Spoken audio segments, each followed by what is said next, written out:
States ಹೊಸ ಪ್ರಧಾನಮಂತ್ರಿಯಾಗಿ Keir Starmer ಅವರನ್ನು ಆಯ್ಕೆ ಮಾಡಿದೆ.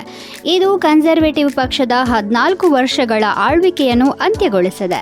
ಬ್ರಿಟನ್ ಇದೀಗ ಭಾರತದೊಂದಿಗೆ ಸಮಗ್ರ ಮುಕ್ತ ವ್ಯಾಪಾರ ಒಪ್ಪಂದದ ಕುರಿತು ಚರ್ಚೆಯನ್ನು ಪುನರಾರಂಭಿಸಲು ಸಿದ್ಧವಾಗಿದೆ. ಈ ಧೈರ್ಯಶಾಲಿ ಕ್ರಮವು ಬ್ರೆಕ್ಸಿಟ್ ನಂತರ ರಾಜಕೀಯ ಸ್ಥಿರತೆ ಪುನಃಸ್ಥಾಪನೆಯ ಹಿನ್ನೆಲೆಯಲ್ಲಿ ನಡೆಯುತ್ತಿದ್ದು, ನವೀಕೃತ ದ್ವಿಪಕ್ಷೀಯ ಚರ್ಚೆಗಳಿಗಾಗಿ ಅನುಕೂಲಕರ ಪರಿಸರವನ್ನು ಒದಗಿಸುತ್ತಿದೆ. 2024ರ ಯುಕೆ ಚುನಾವಣೆಯಲ್ಲಿ ಸ್ಟಾರ್ಮರ್ ಅವರ ಬ್ರಿಟಿಷ್ ಲೇಬರ್ ಪಕ್ಷವು 650 ಸದಸ್ಯರ ಸಂಸದೀಯ ಸಭೆಯಲ್ಲಿ 412 ಸ್ಥಾನಗಳನ್ನು ಗೆದ್ದು ಬಹುಮತವನ್ನು ಸಾಧಿಸಿದೆ. ಈ ಜಯವು ವಿದೇಶಿ ಸಂಬಂಧಗಳತ್ತ ಅದರ ನಿಲುವನ್ನು ಪ್ರದರ್ಶಿಸಲು ಅವಕಾಶ ನೀಡಿದೆ.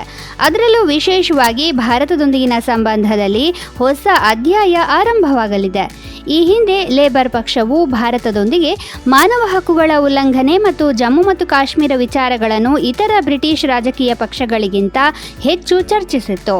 ಆಗ ಇದು ಭಾರತದೊಂದಿಗೆ ಅದರ ಸಂಬಂಧಗಳನ್ನು ಹದಗೆಡಿಸಿತ್ತು.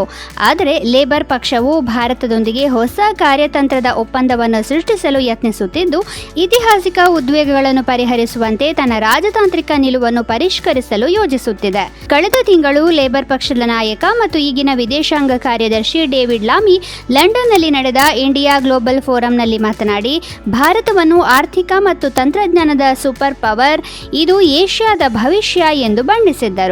ಸ್ಟಾರ್ಮರ್ ಅವರ ಆಡಳಿತದಡಿಯಲ್ಲಿ ಲೇಬರ್ ಪಕ್ಷವು ಆರ್ಥಿಕ ಸಂಬಂಧಗಳನ್ನು ಆಳವಾಗಿಸಲು ಧನಾತ್ಮಕ ನಿಲುವನ್ನು ತೆಗೆದುಕೊಂಡಿದೆ. ಯುಕೆಯ ನೂತನ ಪ್ರಧಾನಮಂತ್ರಿಯಾಗಿ ಕೀರ್ ಸ್ಟಾರ್ಮರ್ ಮತ್ತು ಭಾರತದಲ್ಲಿ ನರೇಂದ್ರ ಮೋದಿ ಅವರು ಮತ್ತೊಂದು ಅವಧಿಯನ್ನು ಭದ್ರಪಡಿಸಿರುವುದರಿಂದ ನವೀಕೃತ ದ್ವಿಪಕ್ಷೀಯ ಆರ್ಥಿಕ ಒಪ್ಪಂದದ ನಿರೀಕ್ಷೆ ಹೆಚ್ಚಾಗಿದೆ.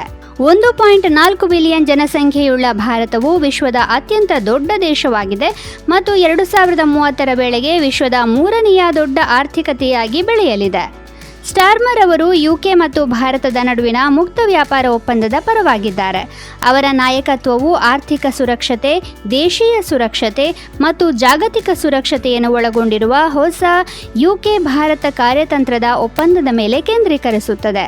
ಅವರು ಕಳೆದ ವರ್ಷ ತಮ್ಮ ಉದ್ದೇಶಗಳನ್ನು ಘೋಷಿಸಿದ್ದರು ಮತ್ತು ಯುಕೆ ಭಾರತ ಸಂಬಂಧವನ್ನು ಮರುಪ್ರಾರಂಭಿಸುವ ಅಗತ್ಯವನ್ನು ಎತ್ತಿ ತೋರಿಸಿದ್ದರು. ಪ್ರಸ್ತುತ ಯುಕೆಯಲ್ಲಿ ಹೆಚ್ಚಿನ ಸುಂಕಗಳನ್ನು ಎದುರಿಸುತ್ತಿರುವ ಕಾರುಗಳು ಮತ್ತು ಕೃಷಿ ಉತ್ಪನ್ನಗಳಂತಹ ಭಾರತೀಯ ರಫ್ತುಗಳ ಮೇಲಿನ ಸುಂಕ ಕಡಿತದಂತಹ ಪ್ರಮುಖ ಕಾಳಜಿಗಳನ್ನು ಮುಕ್ತ ವ್ಯಾಪಾರ ಒಪ್ಪಂದವು ಹೊಂದಿರಲಿದೆ. ಭಾರತೀಯ ವೃತ್ತಿಪರರನ್ನು ಪ್ರಭಾವಿಸುವ ವಲಸೆ ಕಾನೂನುಗಳನ್ನು ಒಳಗೊಂಡ ಸಂವೇದನಾಶೀಲ ಸಮಸ್ಯೆಗಳು ಕೂಡ ಚರ್ಚಿಸಲ್ಪಟ್ಟಿವೆ. ಭಾರತದಲ್ಲಿ ಸೇವಾ ವಲಯದ ಅಗತ್ಯಗಳಿಗೆ ಅನುಗುಣವಾಗಿ ನಿಯಮಾವಳಿಗಳನ್ನು ಹೊಂದಿಸಲು ಪ್ರಯತ್ನಿಸುತ್ತವೆ.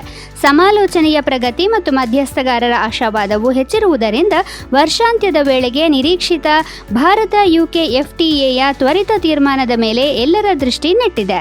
ಈ ಪ್ರಮುಖ ಒಪ್ಪಂದವು ಭಾರತ ಮತ್ತು ಯುಕೆಯನ್ನು ಜಾಗತಿಕ ಆರ್ಥಿಕತೆಯಲ್ಲಿ ಮಹತ್ವದ ಪಾತ್ರ ವಹಿಸುವಂತೆ ಮಾಡಲಿದ್ದು, ರಾಜತಾಂತ್ರಿಕ ಸಂಬಂಧಗಳನ್ನು ಬಲಪಡಿಸುತ್ತದೆ ಮತ್ತು ಗಣನೀಯ ಆರ್ಥಿಕ ಲಾಭಗಳನ್ನು ನೀಡುತ್ತದೆ.